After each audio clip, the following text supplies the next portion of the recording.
Vous êtes-vous déjà demandé comment nous pouvons nous protéger des forces invisibles qui nous attaquent quotidiennement? La Bible parle d'un combat spirituel qui se déroule tout autour de nous, mais êtes-vous prêt à y faire face? Découvrez comment vous armer spirituellement et gagner ce combat invisible contre le mal. Dans la lettre aux Éphésiens, Paul nous met en garde contre une vérité spirituelle que nous négligeons souvent, l'existence d'un combat spirituel permanent. En Éphésiens 6.10 à 18, il nous apprend à revêtir toute l'armure de Dieu pour résister aux assauts de l'ennemi. L'apôtre établit une puissante analogie entre les pièces de l'armure physique et les éléments essentiels de notre protection spirituelle. Il nous appelle à ne pas combattre par nos propres forces, mais à utiliser l'armure que Dieu nous offre pour vaincre les forces du mal. La première pièce de l'armure mentionnée par Paul est la ceinture de la vérité, Éphésiens 6h14. La ceinture, qui maintient l'armure en place, symbolise l'importance de vivre selon la vérité de Dieu, sans céder aux mensonges de l'ennemi. Satan est appelé le père du mensonge, Jean 8h44, et c'est par la vérité divine que nous pouvons discerner et résister aux tromperies du mal. Ensuite, il nous est demandé de revêtir l'armure de la justice. La justice n'est pas la nôtre, mais celle du Christ, qui nous protège contre les accusations de l'ennemi. Lorsque nous sommes revêtus de la justice du Christ, nous sommes déclarés innocents devant Dieu, même dans nos fautes. Cela nous donne de l'assurance et de la sécurité spirituelle. Se préparer à l'évangile de paix, c'est comme mettre des chaussures solides. Être prêt à partager et à vivre l'évangile dans la paix nous aide à rester stables, même au milieu des difficultés.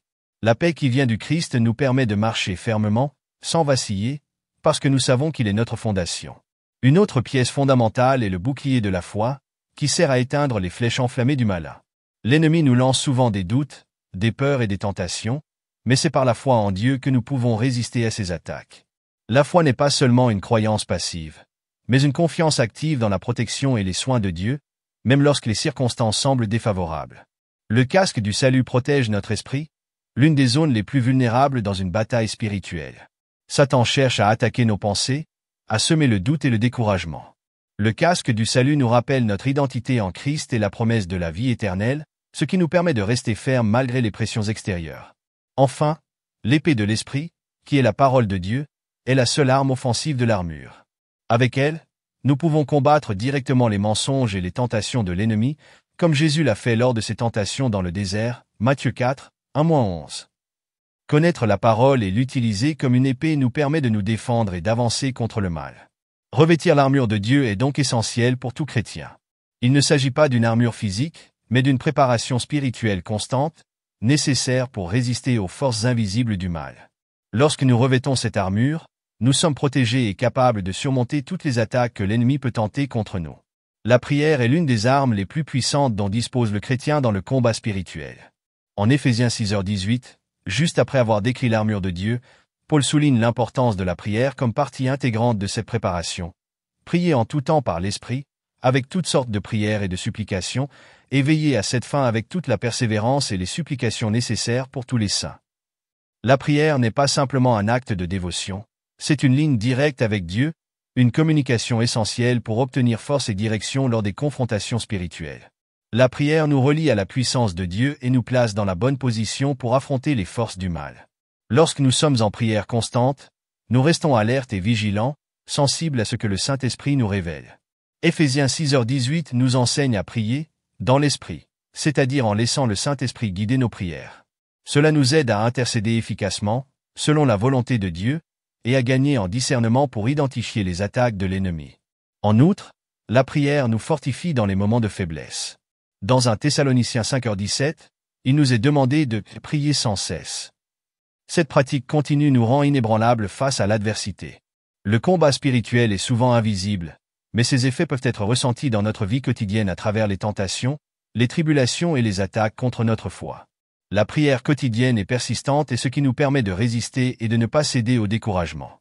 Au cours de son ministère, Jésus a démontré la puissance de la prière à plusieurs reprises.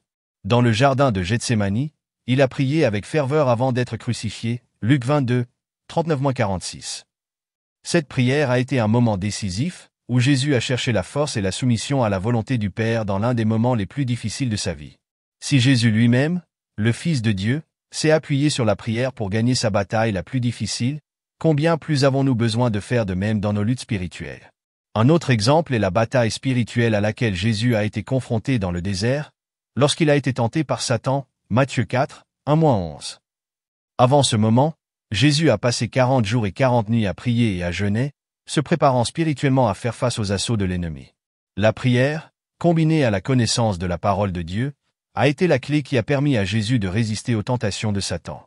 Cela nous montre que la prière est à la fois une arme offensive et défensive dans notre cheminement spirituel. La prière nous donne également accès à la protection divine et à l'intervention de Dieu dans notre vie et dans celle des autres. L'intercession pour les autres chrétiens, comme le souligne Paul dans Éphésiens 6h18, est fondamentale dans le combat spirituel. Prier pour nos frères et sœurs dans la foi renforce l'unité de l'Église et crée un bouclier collectif de protection contre les forces du mal. Lorsque nous nous unissons dans la prière, nous mettons la force de notre foi à la disposition du corps du Christ, ce qui rend l'ennemi plus résistant. La prière ne doit donc pas être considérée comme un simple rituel, mais comme une arme spirituelle active, essentielle pour gagner les batailles invisibles auxquelles nous sommes confrontés quotidiennement. Lorsque nous prions dans la foi, avec persévérance et guidés par l'Esprit Saint, nous sommes capables de résister au mal et de triompher au nom de Jésus. Dans les moments d'épreuve et de défi, la foi du chrétien est souvent mise à l'épreuve. Cependant, c'est précisément dans ces moments-là que nous devons renforcer notre confiance en Dieu et rester inébranlables dans notre marche spirituelle. La foi est le fondement de notre relation avec le Christ, et il est essentiel de la garder solide pour gagner les batailles spirituelles auxquelles nous sommes confrontés. Hébreux 12h2 nous rappelle de regarder à Jésus comme l'auteur et le consommateur de notre foi, ce qui signifie que notre confiance et notre persévérance viennent de lui. Renforcer la foi, en particulier dans les moments difficiles, exige de se consacrer constamment à la parole de Dieu. En Romains 10h17, Paul nous enseigne que la foi vient de lui, et lui de la parole de Christ. La Bible est donc la principale source d'alimentation de notre foi. Lorsque nous lisons et méditons les promesses de Dieu, sa fidélité et sa puissance nous sont rappelées, ce qui nous permet d'affronter l'adversité avec confiance. La parole de Dieu est un bouclier qui protège notre cœur contre les doutes et les peurs que l'ennemi tente de semer dans notre esprit. La foi n'est pas seulement une croyance intellectuelle, mais une confiance pratique et active en Dieu. Ceci est particulièrement important dans les moments d'épreuve, lorsque les circonstances semblent contraires. En 1 Jean 5h4, il est dit « Car quiconque est né de Dieu triomphe du monde, et la victoire qui triomphe du monde, c'est notre foi. » Vaincre le monde et ses défis n'est possible que grâce à la foi que nous avons en Christ. Cette foi ne nous promet pas une vie sans problème, mais elle nous donne la certitude qu'avec Dieu à nos côtés, nous pouvons surmonter tous les obstacles. Garder notre foi ferme dans les moments difficiles exige aussi une relation constante avec Dieu par la prière et la communion avec d'autres chrétiens. Tout comme le fer aiguise le fer, la fréquentation des frères et sœurs dans la foi nous renforce spirituellement. Lorsque nous partageons nos luttes et nos victoires, nous nous encourageons mutuellement à tenir bon, même lorsque les circonstances sont difficiles. Hébreux 10, 24-25 nous exhorte à ne pas cesser de nous rassembler et à nous encourager les uns les autres à la charité et aux bonnes œuvres. Cela montre que la foi est renforcée par la communion avec l'Église et que le soutien mutuel est un outil puissant contre les épreuves. Un autre aspect important de la consolidation de la foi consiste à reconnaître qu'elle grandit lorsque nous sommes confrontés à l'adversité. Jacques 1.2-4 nous enseigne que l'épreuve de votre foi produit la persévérance. Mais la persévérance doit être complète, afin que vous soyez parfaits et complets, ne manquant de rien. Les épreuves, bien que difficiles, sont des occasions pour notre foi de mûrir et de s'approfondir. Chaque défi surmonté avec foi nous rapproche de Dieu et nous rend plus résistants aux futures tentations et attaques de l'ennemi. En outre, nous devons nous rappeler que notre foi est ancrée dans le Christ et dans son œuvre rédemptrice. Il a remporté la plus grande bataille spirituelle qui soit en vainquant le péché et la mort sur la croix. En regardant le Christ comme notre exemple, nous trouvons la force de continuer à nous battre. Hébreux 12h2 nous dit de fixer nos yeux sur Jésus, car il est la source de notre force et de notre persévérance. Se confier en lui signifie ne pas s'appuyer sur nos propres capacités, mais se reposer sur la certitude qu'il a déjà vaincu le monde, Jean 16h33. C'est pourquoi il est essentiel de renforcer notre foi dans les moments d'épreuve pour remporter les batailles spirituelles. En nous nourrissant de la parole, en priant continuellement, en recherchant la communion avec d'autres chrétiens et en affrontant les épreuves avec persévérance, notre foi devient inébranlable. Et à la fin de chaque bataille, nous connaissons la victoire en Christ, qui est l'achèvement de notre foi. Le combat spirituel n'est pas seulement individuel. En fait, l'un des aspects les plus puissants de la vie chrétienne est la communion avec d'autres frères et sœurs dans la foi, qui nous fortifie et nous aide à résister aux attaques de l'ennemi. Dans Matthieu 18h20, Jésus dit « Car là où 2 ou 3 sont assemblés en mon nom, je suis au milieu d'eux. » Cela montre que l'unité des chrétiens a une force particulière et que la présence du Christ est particulièrement forte lorsque nous prions et combattons ensemble. La communion des saints, c'est-à-dire l'unité des croyants en Christ, est l'une des plus grandes ressources dans le combat spirituel. Lorsque nous nous réunissons pour prier et nous encourager les uns les autres, nous nous fortifions mutuellement. Jacques 5h16 nous enseigne: confessez vos péchés les uns aux autres et priez les uns pour les autres, afin que vous soyez guéris. La supplication des justes peut être très efficace. La prière d'intercession, faite avec d'autres chrétiens, a l'immense pouvoir d'apporter la guérison, la force et la protection spirituelle. L'intercession mutuelle est une arme puissante.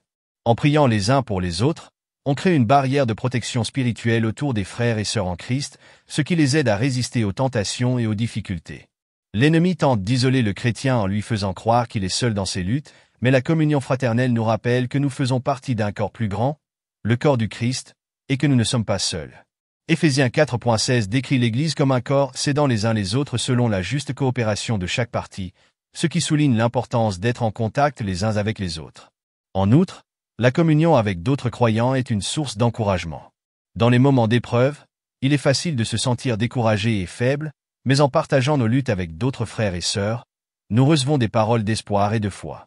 Hébreux 10.24-25 nous exhorte à nous rassembler et à nous encourager les uns les autres à l'amour et aux bonnes œuvres, surtout à l'approche du jour. Cela signifie qu'à mesure que nous nous rapprochons du retour du Christ et que nous sommes confrontés à des combats spirituels intenses, la communion devient encore plus essentielle à notre force et à notre persévérance.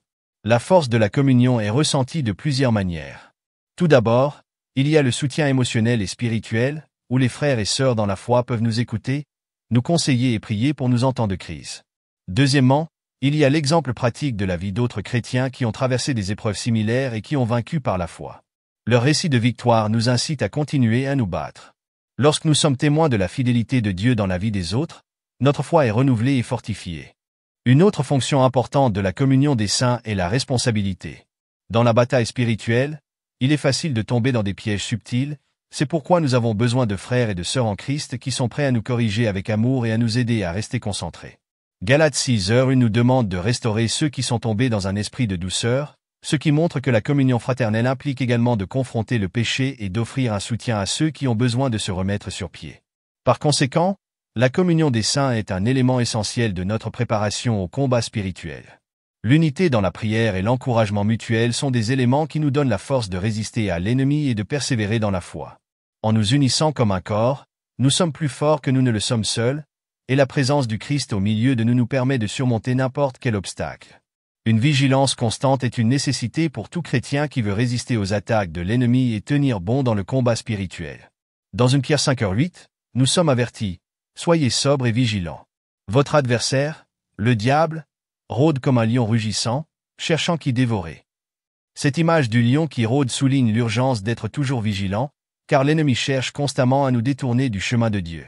Veiller, dans ce contexte, signifie être spirituellement alerte, conscient des stratégies de l'ennemi et des dangers qui peuvent survenir dans notre marche de foi. Jésus a également averti ses disciples de la nécessité d'être vigilants dans Matthieu 26, 41. Veillez et priez, afin de ne pas entrer en tentation. L'esprit est prompt, mais la chair est faible. La tentation est l'une des formes les plus courantes d'attaque spirituelle, et c'est par la vigilance et la prière que nous sommes capables de résister et de tenir bon. La vigilance spirituelle implique non seulement d'être conscient des circonstances qui nous entourent, mais aussi de notre propre état spirituel. L'ennemi attaque souvent lorsque nous sommes spirituellement faibles ou distraits. C'est pourquoi il est essentiel d'examiner continuellement notre vie en Christ, en recherchant les domaines dans lesquels nous pouvons être vulnérables. Cela demande de l'humilité et un abandon constant à la volonté de Dieu, en lui demandant de nous révéler les points faibles que l'ennemi peut exploiter. Un autre aspect crucial de la vigilance est le discernement spirituel. Dans 1 Jean 4:1, nous recevons l'instruction suivante.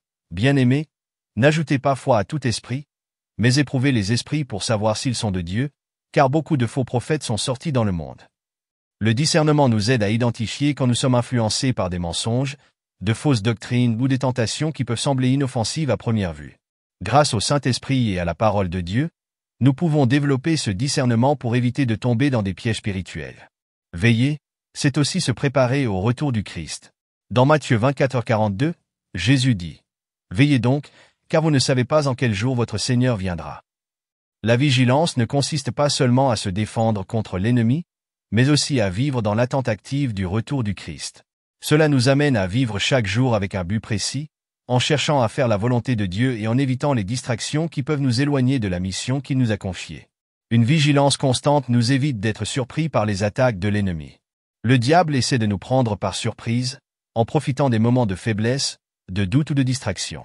Cependant, lorsque nous sommes vigilants, que nous prions et que nous recherchons le discernement, nous pouvons identifier ces attaques avant qu'elles ne nous atteignent. Éphésiens 6h18 nous enseigne à prier, avec toute la persévérance et les supplications nécessaires pour tous les saints, ce qui signifie que la vigilance n'est pas seulement une pratique individuelle, mais aussi une pratique communautaire. Prier pour les autres et avec les autres renforce notre capacité à résister aux attaques du mal. En bref, la vigilance constante est un état d'alerte spirituelle qui nous permet de résister à l'ennemi et de vivre dans l'obéissance à Dieu. Lorsque nous sommes vigilants, nous sommes capables d'identifier les pièges spirituels avant qu'ils ne nous attrapent. En même temps, nous vivons en préparation du retour du Christ. En restant vigilants, nous remplissons notre rôle de soldats du Christ, toujours prêts à affronter les batailles spirituelles avec foi et détermination.